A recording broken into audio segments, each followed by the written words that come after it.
Antes de entrar en esta historia, ponte cómodo, baja un poco las luces de la habitación, ajusta tus audífonos y si te gustan los relatos largos, llenos de emociones silenciosas, decisiones duras y gente que un día descubre que el silencio también es una respuesta, te invito a quedarte hasta el final. Si esta historia te hace pensar en algo que has vivido o podrías vivir, recuerda dejar tu like, comentar desde qué ciudad y qué país me estás escuchando, y suscribirte para no perderte las próximas historias.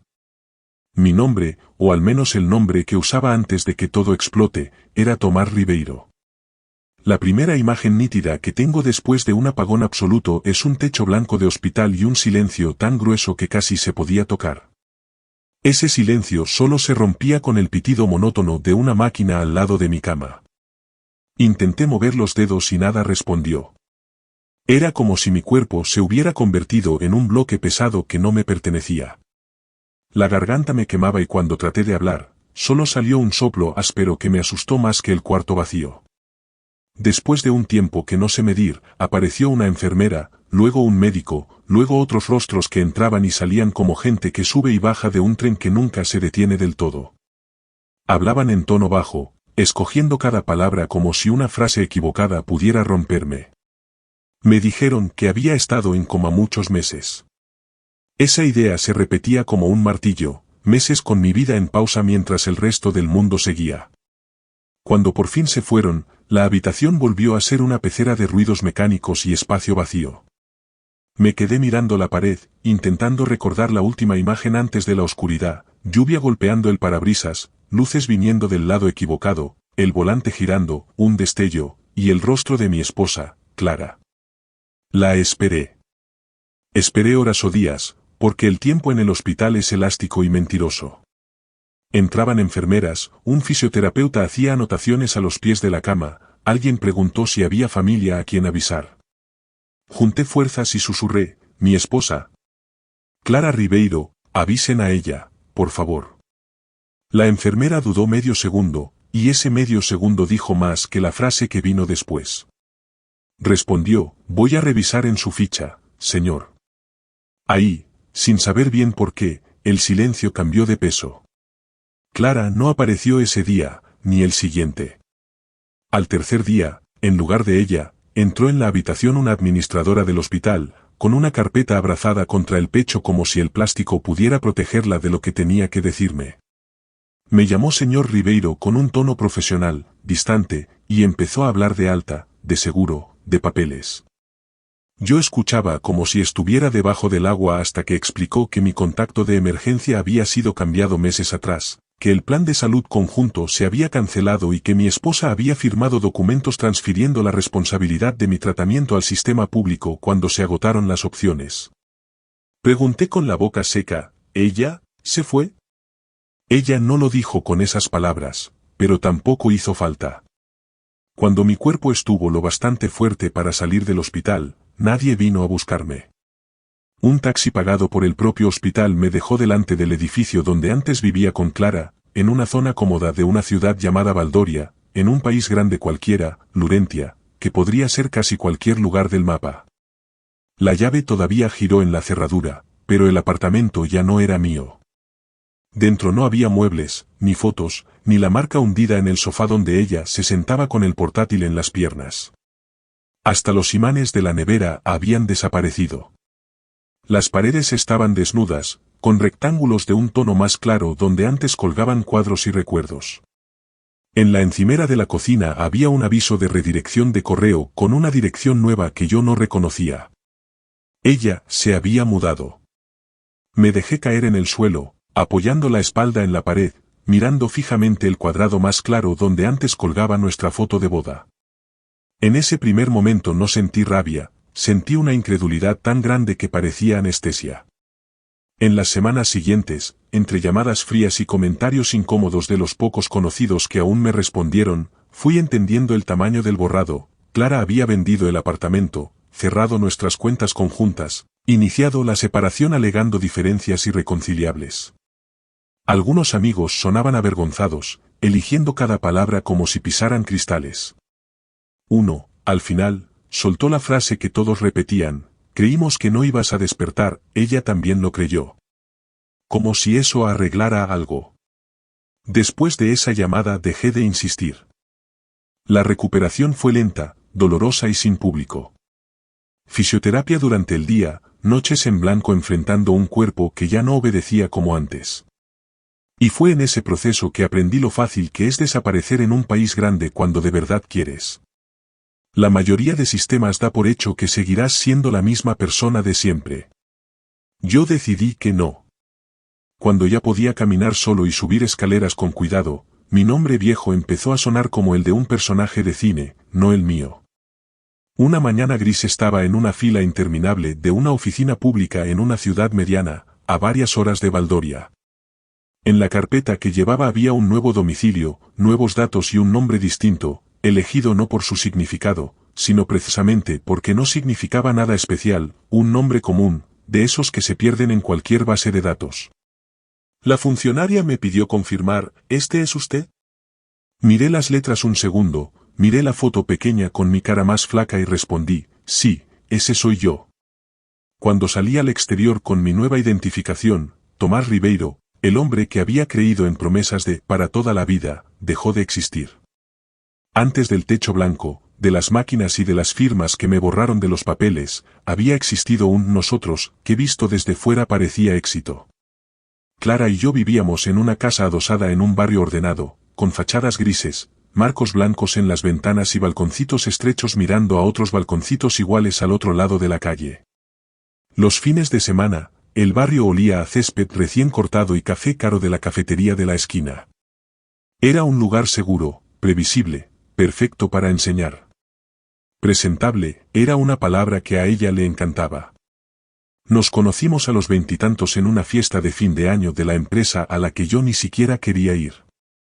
Yo trabajaba como desarrollador, hundido en plazos y código, ella estaba en comunicación en una agencia de marketing, siempre impecable, con respuestas rápidas y un talento casi peligroso para entender cómo la gente quería ser vista. Ella se fijó en mí porque yo era el tipo callado del rincón, yo me fijé en ella porque llenaba cualquier sala en la que entraba. Todo fue rápido, como si siguiéramos una lista invisible de objetivos. Un año después estábamos comprometidos, 6 meses más tarde nos casamos en una bodega elegante en una región de viñedos llamada Serra Clara, con fotos pensadas para quedar perfectas en redes sociales. En las imágenes, su sonrisa era amplia, la mía era más discreta, pero sincera. Durante un tiempo, eso bastó. A mí siempre me gustó la rutina, levantarme con olor a café, ver las noticias en silencio en la televisión mientras revisaba titulares en el teléfono, mirar a Clara caminando por la casa con tacones y blusa de seda, maquillándose y revisando su propio mundo en la pantalla.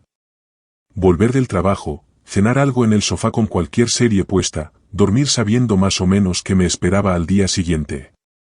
Para mí, la estabilidad era un premio después de años de incertidumbre. Clara sentía esa misma rutina de otro modo.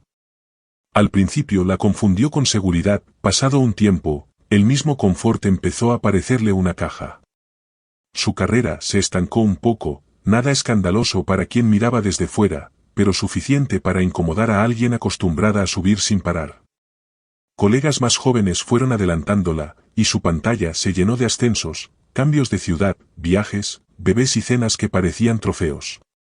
Acostada a mi lado por las noches, ella se quedaba con el rostro iluminado por la luz azul de las vidas ajenas. Un día preguntó con un tono que fingía ser casual, ¿alguna vez has pensado en irnos? Cambiar todo, empezar en otro sitio.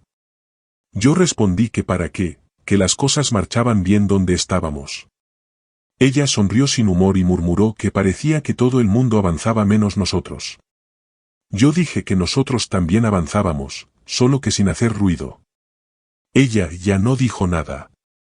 Con el tiempo nuestras conversaciones se fueron encogiendo. No había peleas, solo un desvío lento. Metido en un proyecto grande, no vi el momento en que dejó de contarme su día, en que empezó a alargar reuniones de networking, en que su risa cambió cuando hablaba de gente que yo no conocía. Para mí, el matrimonio seguía funcionando.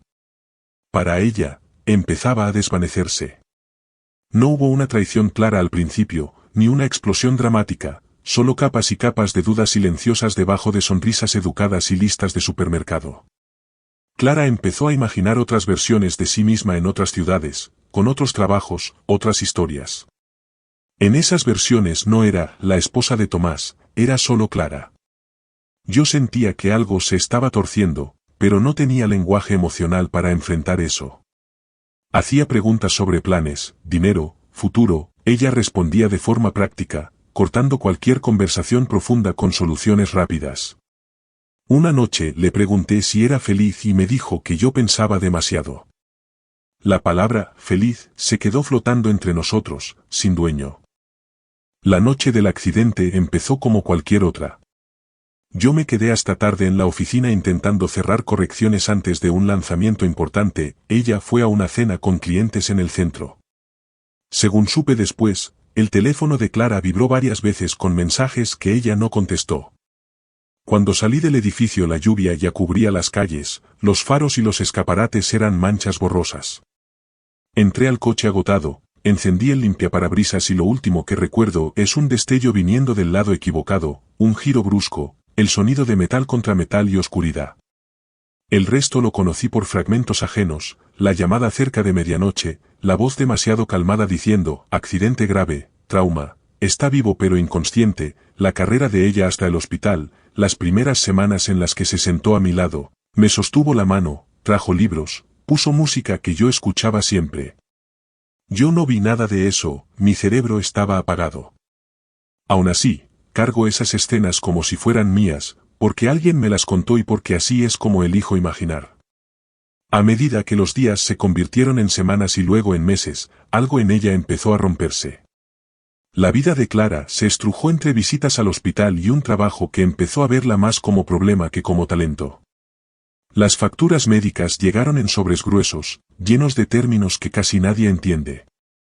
El dinero que antes entraba de 2 sueldos pasó a depender solo del suyo, con un pequeño auxilio temporal. Vendió cosas, recortó gastos, llenó hojas de cálculo de madrugada intentando hacer encajar números imposibles. Aún así, el agujero crecía. Al principio amigos aparecieron con flores, comida y discursos de fuerza, con el tiempo fueron apareciendo menos. Todo el mundo tiene su propia vida. Sola en la casa que antes era nuestra, Clara caminaba por las habitaciones como visitante. El silencio allí era distinto al del hospital, más íntimo, pegado a las paredes y a los recuerdos. Los médicos nunca prometieron nada. Algunos hablaban de pacientes que despertaban después de mucho tiempo, otros sugerían que quizá nunca reaccionaría. Nadie decía, para siempre, pero esa idea estaba en todas las miradas. Clara empezó a temer algo peor que la muerte, quedar congelada en el papel de cuidadora sin fecha de salida, viendo su propia historia deshacerse. No porque no me quisiera, sino porque me amaba como se quiere un capítulo que ya acabó pero se niega a terminar. En medio de ese desgaste conoció a Bruno, un consultor llamado para rescatar una cuenta grande de la agencia. 40 y tantos, divorciado, manera tranquila de hablar y una sonrisa fácil. Él escuchaba a Clara con una atención que ella ya no encontraba en ningún otro sitio. Se quedaban hasta más tarde alineando proyectos, deslizando la conversación de lo profesional a lo personal sin casi notar el cambio. Una noche ella soltó, mi marido está en coma. Bruno no respondió con frases hechas ni teatro, solo dijo, eso es muy pesado, y dejó espacio para que hablara, sin consejos baratos. Para alguien que se sentía reducida al papel de esposa del hombre en coma, esa escucha debió de ser un alivio peligroso. El vínculo no empezó con un beso, empezó con ese alivio. Mientras tanto, yo respiraba por máquinas, completamente ajeno a que mi vida, en la práctica, ya había sido desmontada. Clara comenzó a faltar a algunas visitas, convencida de que yo no sabría, de que necesitaba un respiro, de que nadie aguanta vivir en un hospital. La culpa venía fuerte, pero también se iba rápido, lo suficiente para repetir el ciclo. Cuando el hospital la llamó para hablar de dinero con palabras más duras como límite y cobertura, ella salió de allí, por primera vez, en lugar de volver a mi cuarto, se quedó fuera, sintiendo el aire frío en la cara sin ánimo para entrar de nuevo. Esa sensación breve de estar libre la asustó, pero también se quedó plantada. En casa, las facturas y formularios empezaron a compartir espacio con otros papeles, los del abogado. No había palabras grandes como abandono o adiós en el contrato, solo términos suaves como transferencia de responsabilidad y reorganización patrimonial.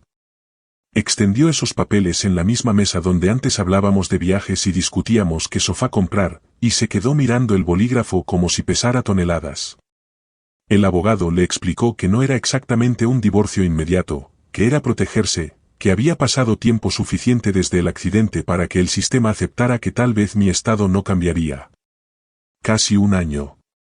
Clara se repitió que era una decisión racional, no cruel, que yo no querría verla atrapada, que ya había hecho más de lo que muchas personas harían, que nadie le garantizaba que yo despertaría.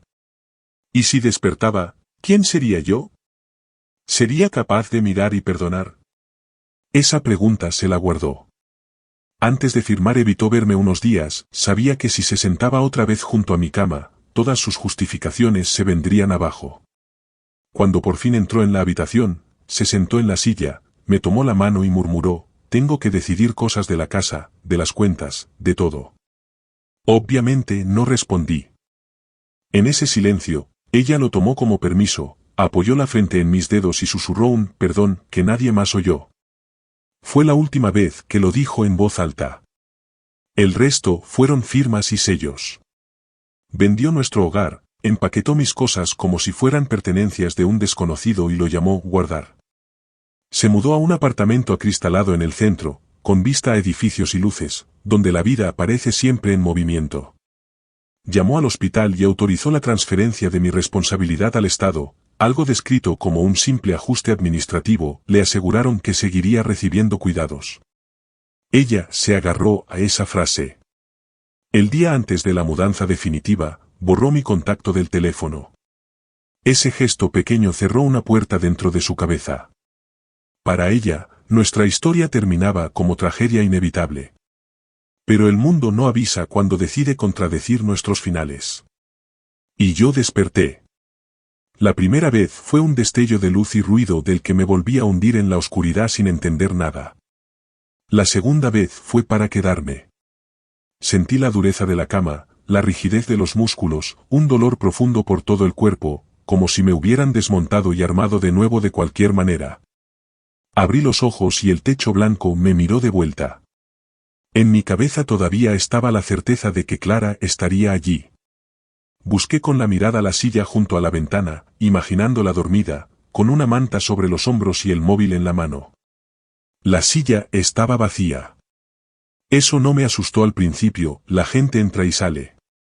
Pero el tiempo pasó. Una enfermera vio que yo me movía, abrió mucho los ojos, sonrió de golpe y llamó al médico. Él me explicó con cuidado que había estado inconsciente muchos meses, que la recuperación sería larga y que tenía suerte de estar vivo. Escuché todo como si hablara de otra persona. Cuando conseguí juntar voz, pregunté, ¿y mi esposa? La enfermera amagó una sonrisa que se deshacía a la mitad. Vuelvo ahora, fue lo único que dijo. Después vino el médico, luego la administradora. Las respuestas no fueron directas, se escondían detrás de palabras frías, ya no viene, actualización de datos, cambio de cobertura, responsabilidad trasladada. En resumen, se había ido, con ayuda de firmas y sellos. Algún conocido pasó por obligación y completó la imagen, diciendo que ella había sufrido, que nadie la culpaba, que era una situación muy difícil. Uno concluyó, casi aliviado, ¿de verdad creía que no ibas a despertar? Me quedé mirando el techo, sintiendo no tanto rabia como un vacío imposible de describir. Es más fácil pelear con algo concreto, con un grito, una confesión, una traición evidente, que con una ausencia. ¿Cómo discutes con un hueco? Volver a andar fue mi guerra privada. Me apoyaba en las barras paralelas mientras una fisioterapeuta anotaba números sin saber nada de mí excepto, paciente, trauma, evolución favorable. De alguna forma, eso fue una bendición, allí yo no era el hombre al que su esposa abandonó, era solo un cuerpo reaprendiendo a moverse. Un día, hablando con una trabajadora social, me enumeró opciones, programa de vivienda temporal, ayudas, derivación a rehabilitación de largo plazo. La escuché y pregunté casi sin pensar, ¿qué pasa si no vuelvo? ¿Volver a dónde?, preguntó. A mi vida de antes, dije. Ella respondió que mientras yo estuviera lúcido y capaz de decidir, era libre de ir donde quisiera. Libre. La palabra sonó rara, porque hasta entonces solo me había sentido dejado, no libre. Esa noche, acostado en una cama que ya no era la de marido de Clara, entendí que todavía quedaba una decisión que era solo mía, no tenía por qué correr detrás de nadie, ni convertirme en un fantasma que vuelve para perseguir la conciencia de alguien. Podía simplemente salir del guión. Al recibir el alta no había nadie en la puerta. Salí con una bolsa pequeña de ropa prestada y un sobre con informes médicos. La ciudad me tragó sin darse cuenta. Usé el poco dinero que tenía, acepté la ayuda del Estado, subí a un autobús, me bajé en otra ciudad costera de Lurentia llamada Portoverde y alquilé un cuarto sencillo en un barrio sin encanto. Entré en una agencia de empleos temporales como alguien caído del cielo, utilicé mi nuevo nombre, Lucas Herrera, y acabé trabajando como técnico en sistemas que casi nadie ve, resolviendo problemas que casi nadie entiende, cobrando por estar en silencio frente a pantallas. El apartamento que alquilé era pequeño, con muebles básicos, sin fotos ni recuerdos. Cuando me preguntaban de dónde era, respondía algo genérico y cambiaba de tema. Aprendí a ser amable sin ser íntimo. Los domingos comía siempre en el mismo sitio hasta que la camarera me reconoció por la cara, no por la historia. De vez en cuando el cuerpo me recordaba el accidente con un dolor en la pierna después de caminar mucho o una jaqueca repentina. Para los demás eran detalles, para mí eran recordatorios moderados de algo que ya no mandaba en mi vida. Poco a poco, la ausencia que yo había elegido se convirtió en refugio. No busqué el nombre de Clara en internet, ni escribí su apellido en ningún buscador. No fue un acto heroico de olvido, fue dejar que el tiempo desenfocara los bordes. Permití que los recuerdos vinieran y se fueran. Como la forma en que se recogía el pelo cuando estaba nerviosa, sin dejar que eso dictara mis pasos. Acepté que ella había preferido seguir sin mí, mi forma de responder fue seguir sin ella también. Mientras yo me reconstruía desde el silencio, del otro lado del país la vida de Clara, por lo que supe después, se convirtió en la clase de relato que a la gente le gusta elogiar. Cambió de agencia, subió de puesto, se volvió la profesional, resiliente, que todos ponían como ejemplo. Asistía a eventos, hablaba de superación, se casó con Bruno en una ceremonia discreta, se mudó a otro apartamento de vidrio y se transformó en referencia en su área. Visto desde fuera, era una historia redonda de alguien que enfrentó una tragedia, tomó decisiones difíciles y reconstruyó su vida. Pero el éxito no borra la culpa. Con el tiempo, pequeñas grietas empezaron a aparecer. Primero en los sueños, volvía a nuestra antigua casa y me veía sentado a la mesa, despierto, mirándola en silencio. ¿Por qué no te quedaste?, le preguntaba. Ella despertaba con el pecho apretado y el corazón disparado, intentando empujar esa sensación al fondo del día. Después, cualquier cosa relacionada con hospitales, coma y rehabilitación le incomodaba, un anuncio en la televisión, una noticia, el olor a desinfectante al pasar por una clínica.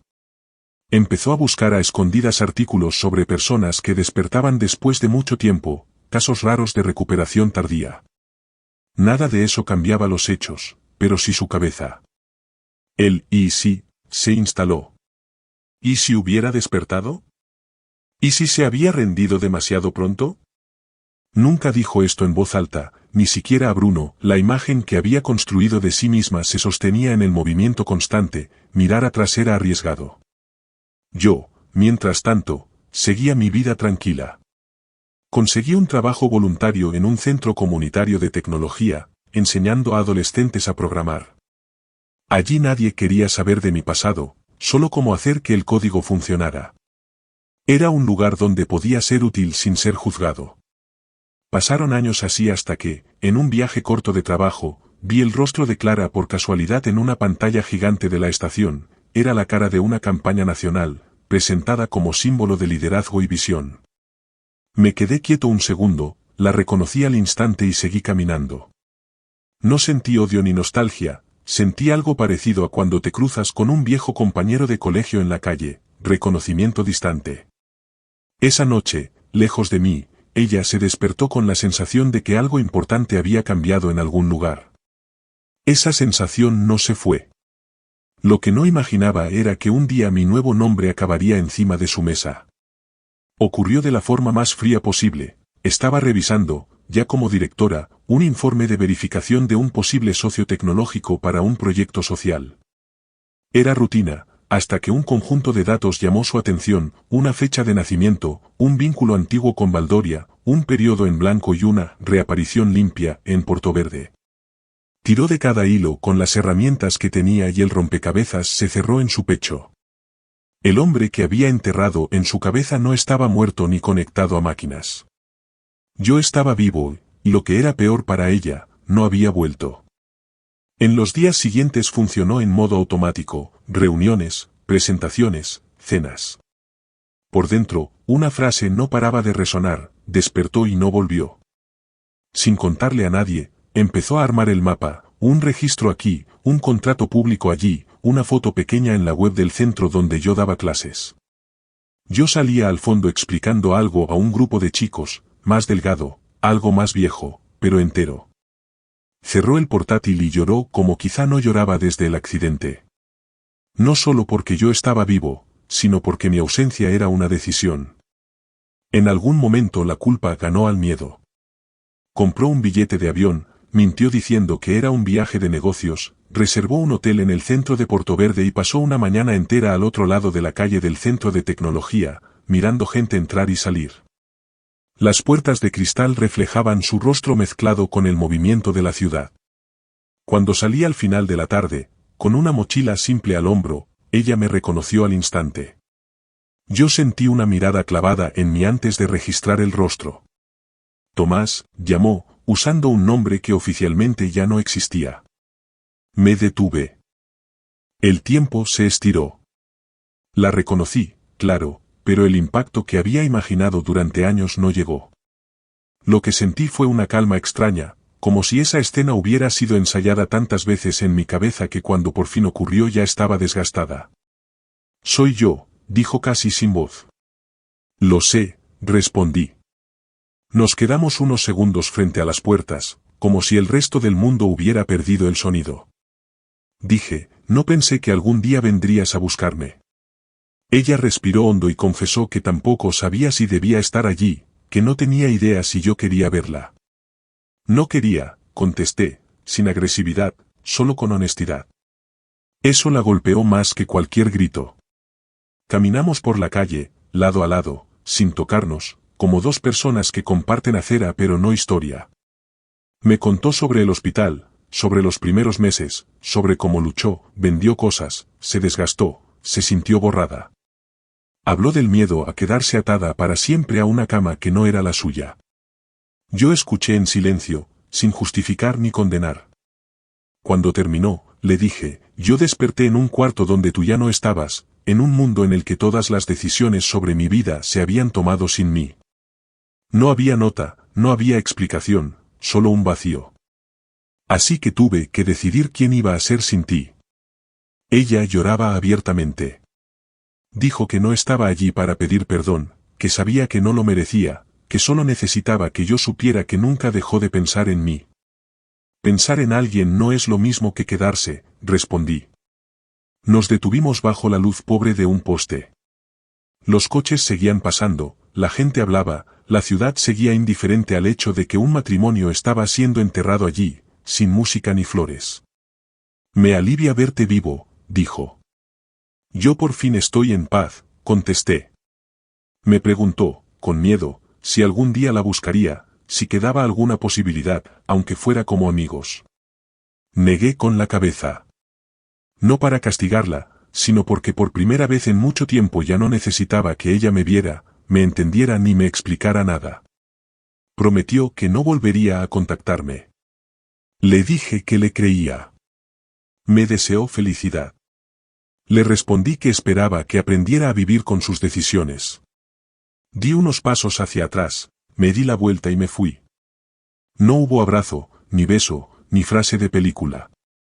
Solo dos adultos mirando las ruinas de lo que construyeron y entendiendo que reconstruir juntos significaría romperse de nuevo. Yo no miré atrás, ella no me llamó.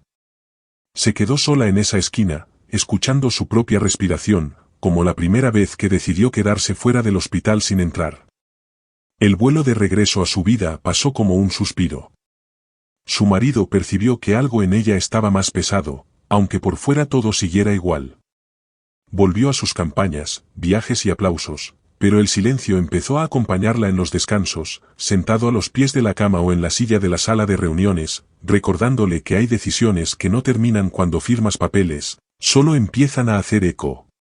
Dejó de soñar conmigo despertando confundido y enfadado, en sus sueños ahora yo caminaba de espaldas y me perdía entre la gente. Aprendió a cargar ese nudo en el pecho como quien lleva una cicatriz escondida. Yo no conté a nadie lo que pasó, no publiqué nada, no mandé mensajes a viejos amigos. Aquello era entre ella y yo.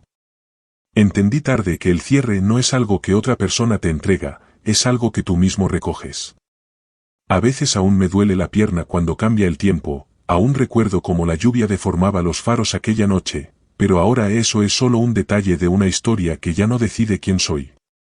Una vez me abandonaron, yo no voy a abandonarme de nuevo. En algún lugar, Clara sigue rodeada de luces, premios y frases motivacionales, sabiendo que hay un hombre al que dejó en el silencio y que eligió usar ese silencio no como castigo, sino como dignidad. Ese fue el precio. Ese fue el final. Si has escuchado esta historia hasta aquí, respira hondo conmigo y cuéntame en los comentarios qué habrías hecho tú en el lugar de cada uno. No olvides dejar tu like, suscribirte al canal y activar las notificaciones para recibir más historias intensas como esta, y comparte este vídeo con alguien que necesite recordar que a veces el dolor más fuerte no es que te dejen atrás, sino descubrir que la otra persona, por fin, aprendió a vivir sin ti.